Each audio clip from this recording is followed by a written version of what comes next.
Scientists are gradually believing in the existence of the afterlife.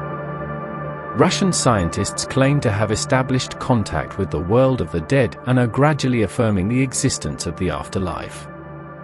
A horrific accident occurred in Russia in August 2004, with two airplanes crashing simultaneously at two locations about 720 kilometers apart, claiming the lives of 90 people, including crew members and passengers. While the Russian Federal Investigative Committee was present at the crash sites in the Rostov and Tula regions to investigate the causes of the accident, scientists in St. Petersburg discovered that it was an act of terrorism. They intercepted strange sounds transmitted in shortwave form. After deciphering them, they were shocked to hear a voice saying, "It's a terrorist." This news shook the public, and the aforementioned words were officially broadcast on St. Petersburg radio. Those who previously doubted finally had to acknowledge the existence of the afterlife. Since ancient times, people have been aware of and attempted to communicate with the afterlife in one way or another. Priests and sorcerers used hypnotic techniques to hear voices emanating from other planets.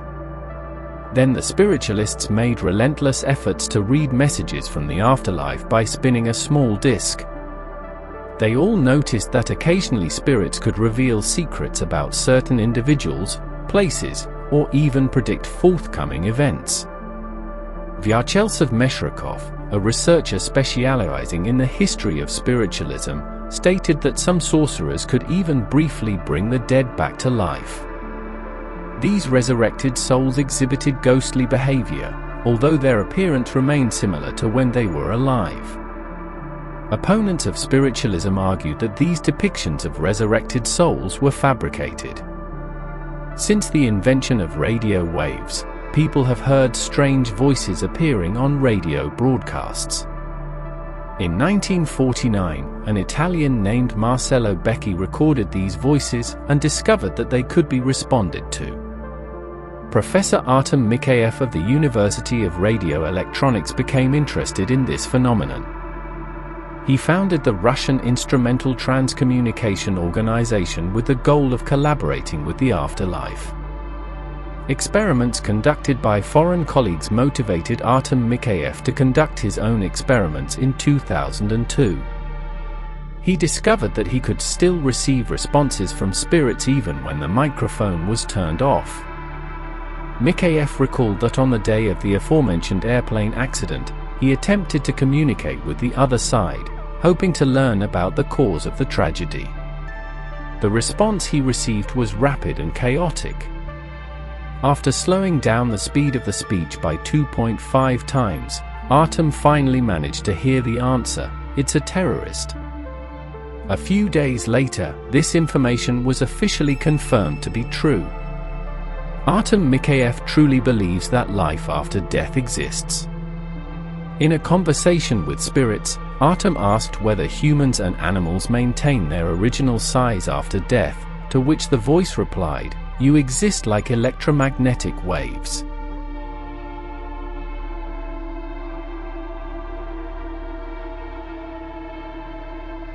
The Woman with 17 Souls.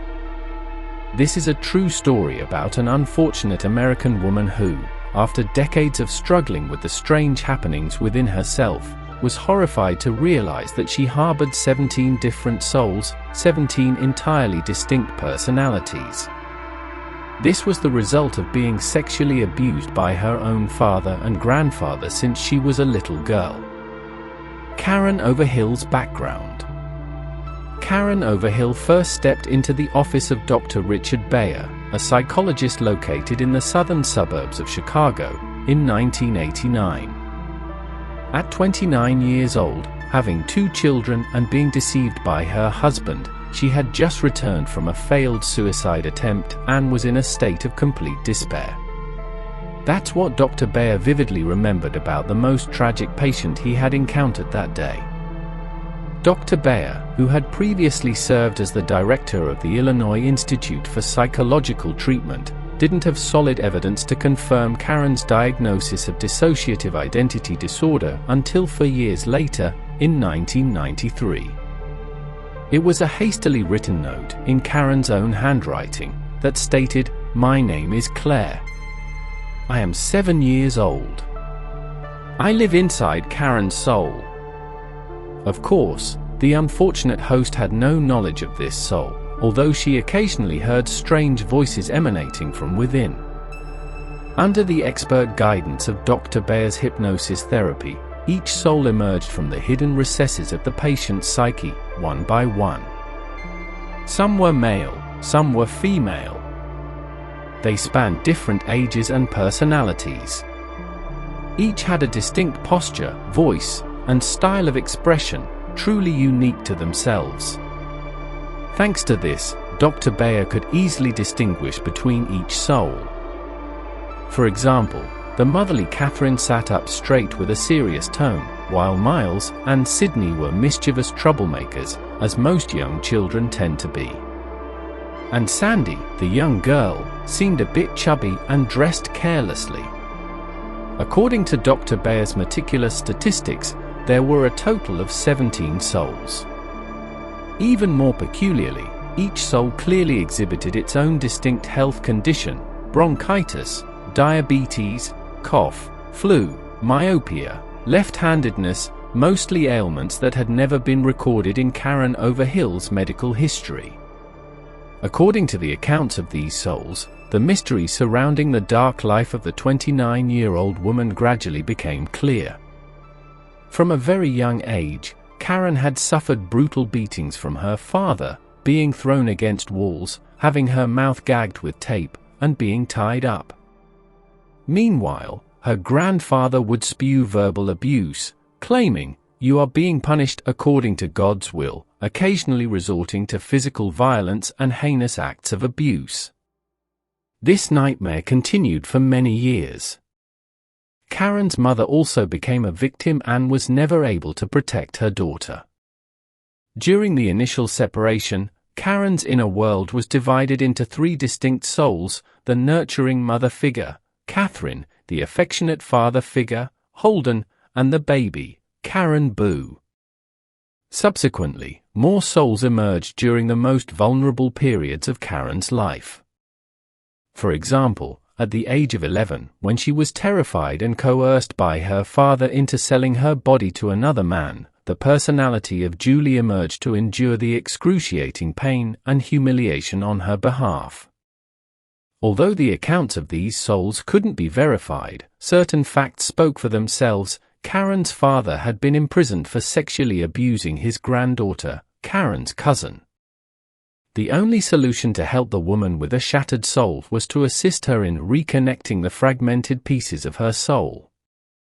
Bringing back each personality to the host was indeed a challenging and exhausting process for the patient, both physically and mentally. Therefore, this process took place over a span of 17 years, and as of the present time, Karen has regained almost all of her vitality and emotions.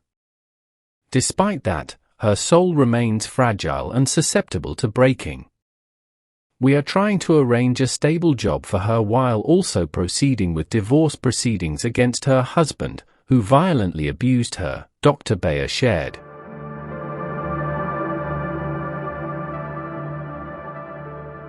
The Haunted House Shocking America.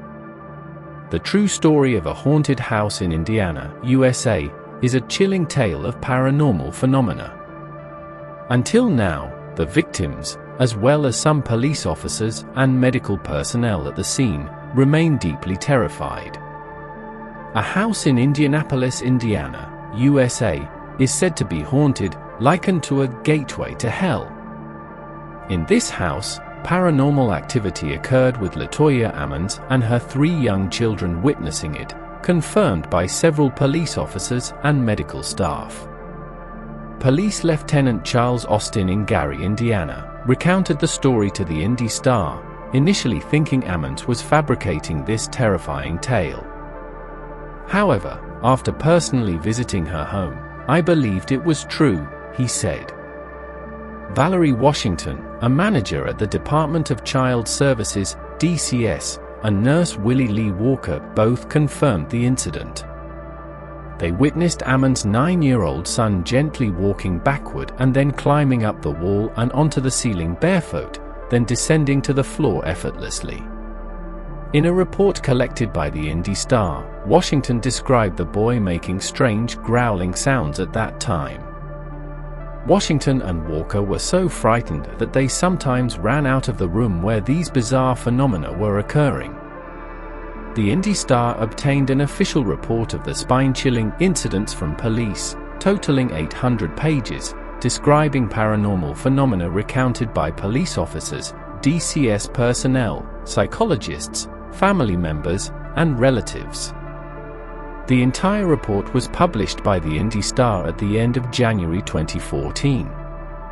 Manager Washington witnessed Ammon's youngest son, aged 7, speaking in a horrifyingly strange language. According to Ammons, it was certainly not the child's voice, and only when its eyes returned to normal did the child faint. Previously, the 7-year-old had growled and bared his teeth in front of her.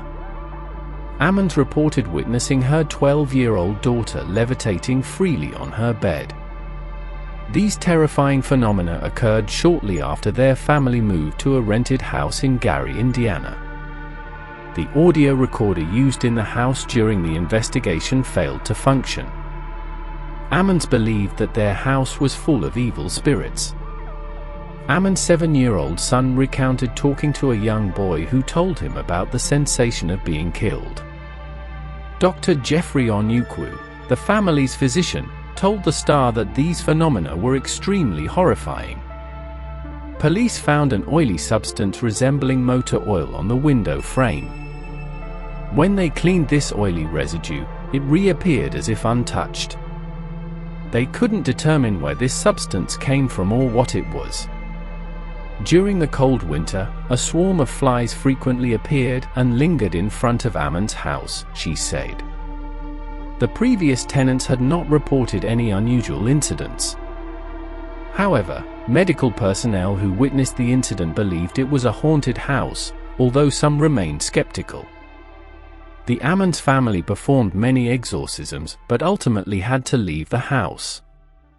They have now returned to normal life after the horrific experience caused by the evil spirits.